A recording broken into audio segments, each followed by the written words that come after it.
आज मैं इस वीडियो में बीए पार्ट 1 के छात्र छात्राओं को भाषा दर्शन हिंदी आरबीएच से एक कहानी बतलाने जा रही हूँ। यह कहानी कमलेश्वर द्वारा रचित अपने देश की, जिसे मैं बताने जा रही हूँ। कमलेश्वर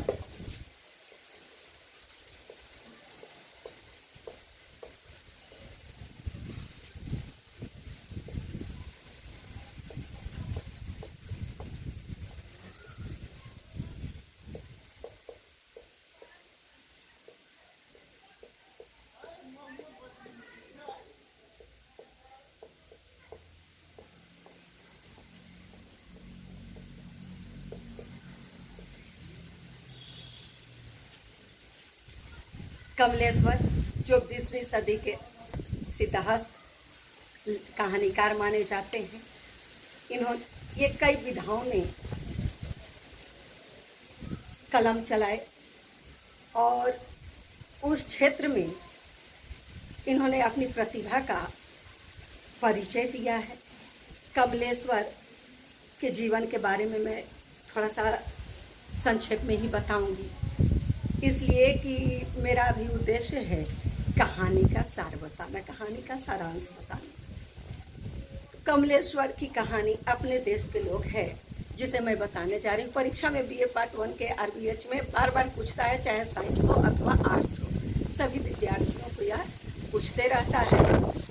इसलिए और आधुनिक युग में जो व्यवस्था तंत्र है, इसके लिए भी यह एक प्रेरणादायक है, इसलिए इस कहानी को मैं बता रही हूँ। तो पहले मैं कमलेश्वर के बारे में कुछ बता दूँ कि कमलेश्वर का पूरा नाम कमलेश्वर प्रसाद सक्सेना था। इनका जन्म 6 जनवरी 1932 को उत्तर प्रदेश के मैनपुरी में हुआ था। कमलेश्वर जो राजा निर्वंशिया कहानी 20वीं सदी में लिखे नई कहानी आंदोलन में इन्होंने अपनी प्रमुख भूमिका निभाई और राजा निर्वंशिया से आप बहुत चर्चित हुए और धीरे धीरे यह कहानी जगत में अपना प्रमुख स्थान बनाए।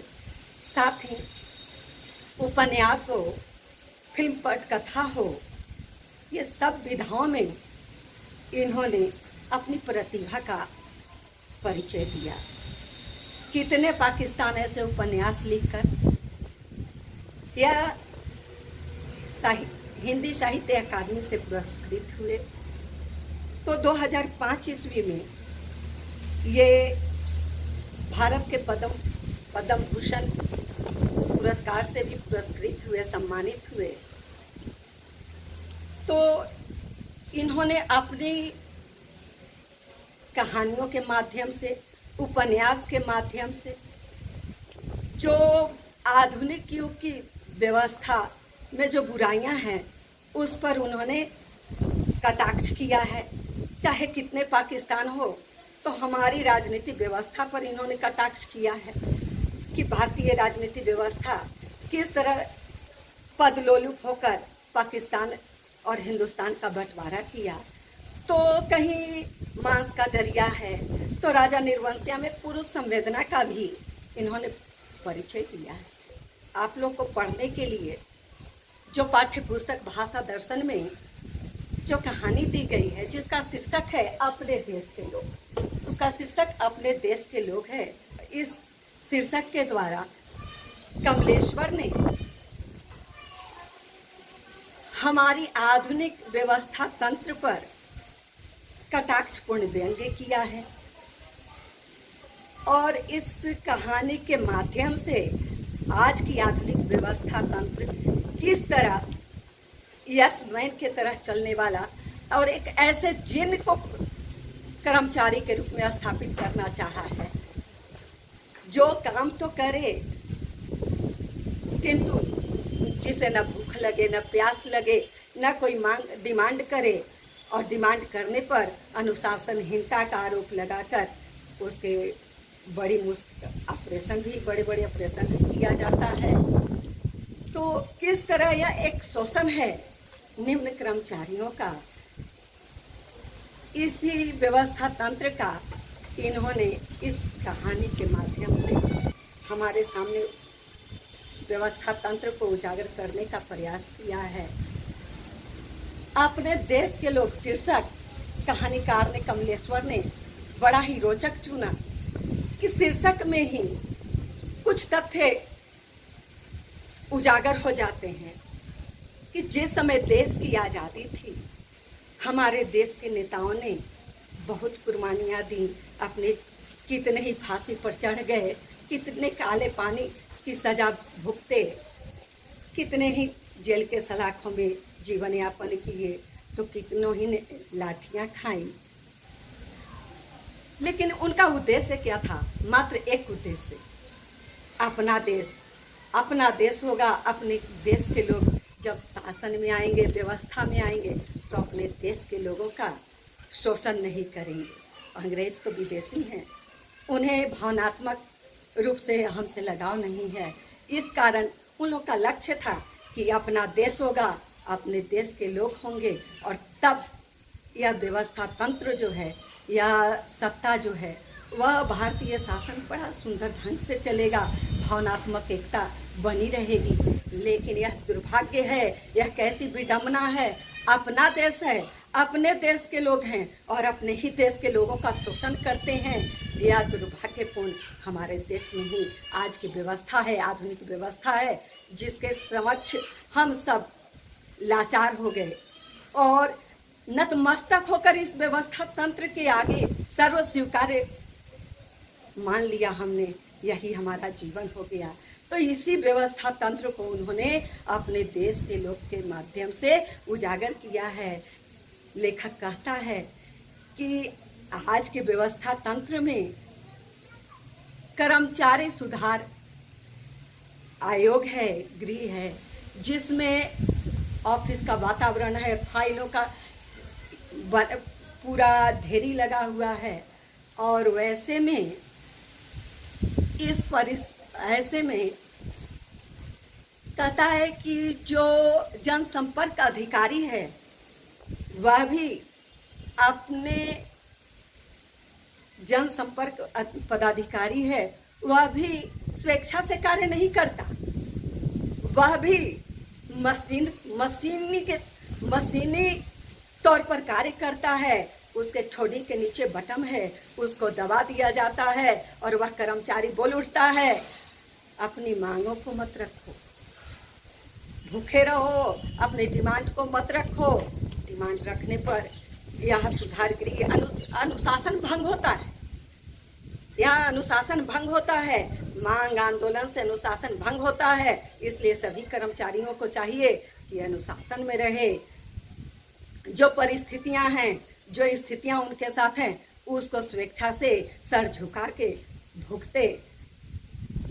लेखक कहता है, कमलेश्वर का कथन है कि यहाँ सब के सब बिके हुए हैं, सरकारी संस्था हो चाहे गैर सरकारी, सब के सब हाथी के दांत हैं, दिखावे के कुछ और खाने के कुछ।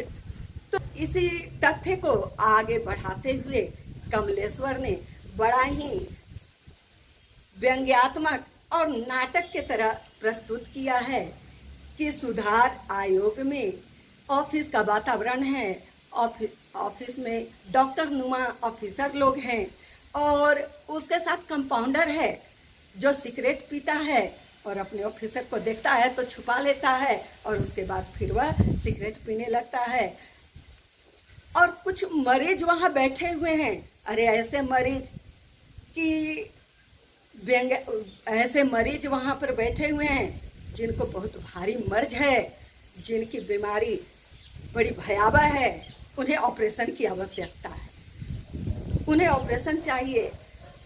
आज इसमें 6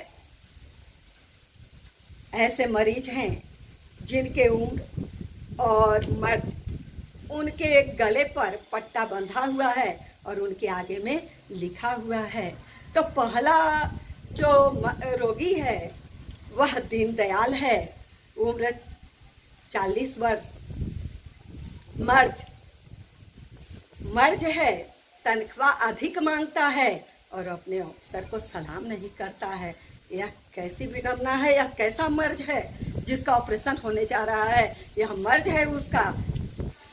तो यह मर्ज दीनदयाल का है, साहब को सलाम नहीं करता। अरे यह मर्ज है कि साहब को सलाम नहीं करता, लेकिन हमारे साहब कभी अपने आप में झांक कर देखें कि साहब को सलाम नहीं करता। श्रद्धा भाव तानाशाही से नहीं आता, वह तो स्वतः आपके आचरण से आता है। साहब में यह कौन सी बुराइयां हैं जिसके प्रति अश्रद्धा का भाव दीनदयाल के हृदय में उत्पन्न हो गया। यह अपने आप में झांकने से पहले साहब ने इसे मर्ज के रूप में यहाँ इलाज के लिए बैठा दिया गया है, ऑपरेशन के लिए इसे बैठा दिया गया है। दूसरा रोगी है सदानंद। दूसरा रोगी सदानंद है, उम्र है 25 साल। इसकी भी मर्ज है, स्टेशनरी चुराता है या अभावग्रस्त होने से जो स्टेशनरी उसे दिखाई देता है उठाकर लेकर चला जाता है। यह दोष भी सदानंद की नहीं, उसकी व्यवस्था की है, किंतु यहाँ इसे भी इलाज के लिए लाया गया है। तो तीसरा रोगी इब्राहिम है, उम्र है 30 वर्ष। इसका तो और भी बड़ा मर्ज है, सही बात कहने से नहीं डरता। इसका इलाज तो जरूरी है, इस मर्ज का इलाज करना अति आवश्यक है, इसलिए इसे भी बैठाया गया है, यहाँ इलाज के लिए लाया गया है, ऑपरेशन होगा। अगला रोगी है एस सुब्रमण्यम, उम्र 28 वर्ष। इसका मर्ज तो और भी ज्यादा खतरनाक है, यह अपने अफसर से ज्यादा काबिल है। दुर्भाग्यवश यहाँ कर्मचारी, किंतु यह अपने अफसर से काबिल है, इससे बड़ा अपराध क्या हो सकता है। इसलिए इसका ऑपरेशन भी जरूरी है। और अगला रोगी के रूप में सुबोध पकड़ासी है। इसका उम्र 28 वर्ष है और इसका मर्ज इन पांचों से ज्यादा खतरनाक है। इसका मर्ज है कि वह सही बात कहने में नहीं डरता और अपने ऑफिसरों की शिकायत लिख लिख कर करता है। अरे सर झुका लेना चाहिए इन ऑफिसरों के सामने, अपने साहब के सामने सर झुका लेना चाहिए। एक ऐसा जिन बन जाना चाहिए जो सिर्फ सर झुका के हुक्म मेरा आका कहे और उसके अलावा न तो वह अपने भूख के लिए उससे कुछ मांगे, न वेतन मांगे, सब कुछ दाब कर चुपचाप वह काम करे, इस अनुशासन का पालन करे और साहब के हाँ में हाँ सिर्फ कहे, गलत को भी हाँ साबित कर दे। ऐसे ही कर्मचारियों की व्यवस्था है, किंतु इनमें इन 6 जो पात्र हैं उनमें इन सारी बातों का अभाव है, जिस कारण इनका ऑपरेशन होने जा रहा है, इन्हें बैठाया गया है। ये सभी वहाँ पर बैठे हुए हैं। अफसरनुमा डॉक्टर इधर से उधर जा रहे हैं बड़ी तेजी से, बड़ी हड़बड़ाहट से, और कुछ बाहर से भी ऑफिसर आए हैं। अरे बाहर से वे ऑफिसर आए हैं जो इनसे भी ऊंचे वाले पद वाले हैं, जो अनुशासन को समझते हैं कि अपनी मांगों को रखना, अपनी बातों को कहना अनुशासनहीनता है। तो ऐसे में इनका ऑपरेशन करने में उन लोग भी सहयोग करने आए हैं। तो पहला आवाज होता है कंपाउंडर नुमा जो कर्मचारी है, वह आवाज देता है कि पहला रोगी दीनदयाल डरा घबराया सा वहां पहुंच जाता है, उन डॉक्टरों के बीच में सबको देखता है, कांप रहा है। कंपाउंडर पकड़ता है, उसके मुंह में एक गोली दे देता है, वह चेक होकर गिर जाता है, उसे लिटाया जाता है ऑपरेशन शुरू हो जाता है दीनदयाल का। सर्वप्रथम दीनदयाल की खोपड़ी खुखरी से उतार ली जाती है, जिससे तकिए पर एक छोटी सी डायरी गिर जाती है। ऑफिसर नुमा डॉक्टर देखते हैं, उस डायरी को खोलकर देखते हैं तो उस डायरी में लिखा है कितने बच्चों के पढ़ाई में खर्च लगे, कितने कितने हमने समाज सेवा के लिए दान किया, कितने कर्ज लिए, और जब जब वेतन बढ़ा था वह भी उसमें लिखा हुआ है। 22 साल की नौकरी में दीनदयाल को मात्र 110 रुपये बढ़े। अरे हम उस भारत देश में रहते हैं जहाँ ऐसे ऐसे संस्था हैं जहाँ 10 साल के नौकरी में 1 रुपया नहीं बढ़ता है, दीनदयाल को तो 110 रुपया बढ़ गया। यह आधुनिक व्यवस्था तंत्र है जिसको हमारे सामने उजागर करने का प्रयत्न किया है कमलेश्वर ने। दीनदयाल के खोपड़ी से उस डायरी को रख दिया जाता है प्लेट में, और उस पढ़कर ऑफिसर नुमा डॉक्टर उसे प्लेट में रख देते हैं। फिर दीनदयाल की आंखों की पुतलियां उस खोखड़ी से निकाल लेते हैं। आंखों से जब आंखों में खोखड़ी से आंख को निकालते हैं तो उसके आंखों से एक लंबा सा रील निकलते जाता है। डॉक्टर खींचते जाते हैं लेकिन वह तो अनंत के तरफ बढ़ते जा रहा है। ऐसा लगता है कि द्रौपदी का चीर हो जो खत्म ही नहीं हो रहा है। डॉक्टर लोग थक जाते हैं और बीच में ही उस रील को काट देते हैं। उसे देखते हैं कि इसकी आंखों में क्या है। अरे उसकी आंखों में तो उसके सपने थे, अच्छे साफ सुथरे घर के, बच्चों के नए अच्छे कपड़ों के, अच्छे खानों के, कई तीर्थ स्थलों के। यह सारे सपने थे दीनदयाल के जो अनंत थे। उसके बाद दीनदयाल के पेटों को खोपड़ी से चीर दिया जाता है। पेटों को जब चीरा जाता है गुब्बारा सा धुआं निकलता है। यह धुआं क्या, गैस है, भूखे, और उसमें से कुछ सिगरेट के टुकड़े, राशन कार्ड, चाय पत्तियों के भी कुछ टुकड़े निकलते हैं। उस राशन कार्ड में कर्जा उधारी और सौदे के वस्तुओं के लिस्ट रहते हैं। अफसर नुमा डॉक्टर उसे बाहर निकाल कर रख देते हैं और पाउडर डालकर उसे भी साफ करते हैं। उसके बाद दीनदयाल के हृदय को चीर दिया जाता है। दीनदयाल के हृदय को चीरा जाता है। खोखरी से जब चीर दिया जाता है तो उसमें पूरा जला लगा हुआ और धूल लगा हुआ निकलता है। इन लोगों को था अनुभव कि उसके हृदय में एक धड़कता हुआ दिल रहेगा, लेकिन उसके हृदय से दिल नहीं निकलता है बल्कि छोटी सी मकड़ी निकलती। वह छोटी सी मकड़ी निकलती है दीनदयाल के हृदय से। उस जाले को ये लोग साफ करता है, उस पर पाउडर छिड़कता है और उस मकड़ी को भी साफ कर देता है। उसके बाद दीनदयाल के खोपड़ी में जब 22 साल की उसकी नौकरी में जब वेतन वृद्धि हुई थी, उसे उस नए कागज के टुकड़े को नथ कर उसके मस्तिष्क में डाल दिया जाता है और उसके खोपड़ी को सिल दिया जाता है। उसके आंखों में सादे कागज डाल दिए जाते हैं।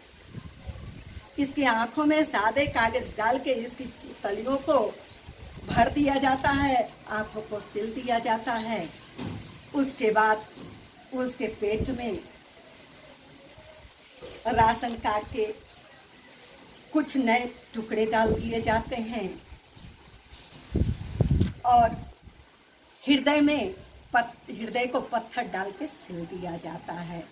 साथ ही दीनदयाल के जुबान पर भी दो टाके लगाए जाते हैं और तब दीनदयाल को उठाया जाता है। दीनदयाल बड़ा फुर्ती से उठता है और झुक झुक कर अपने ऑफिसर को सलाम करता है और कंपाउंडर आवाज देता है, दूसरा रोगी सुबोध पकड़ासी। तो इस तरह कमलेश्वर ने आज के व्यवस्था तंत्र को व्यंग्यात्मक शैली में लिखकर हमारे सामने प्रस्तुत किया है तथा यह दिखाने का प्रयास किया है हर एक कहानी का संदेश होता है। साहित्य का उद्देश्य है, साहित्य कहलाता है साहित्यम साहित्यम, जिसमें सभी का हित हो वही साहित्य है। और साथ ही हम यह भी जानते हैं कि साहित्य समाज का दर्पण होता है। जैसा वातावरण होता है, जैसा परिवेश होता है, जैसी वस्तु स्थितियां होती हैं, सारा प्रभाव हमारे साहित्य पर अवश्य पड़ता है। और वही प्रभाव आधुनिक व्यवस्था तंत्र का इस कहानी में पड़ा है।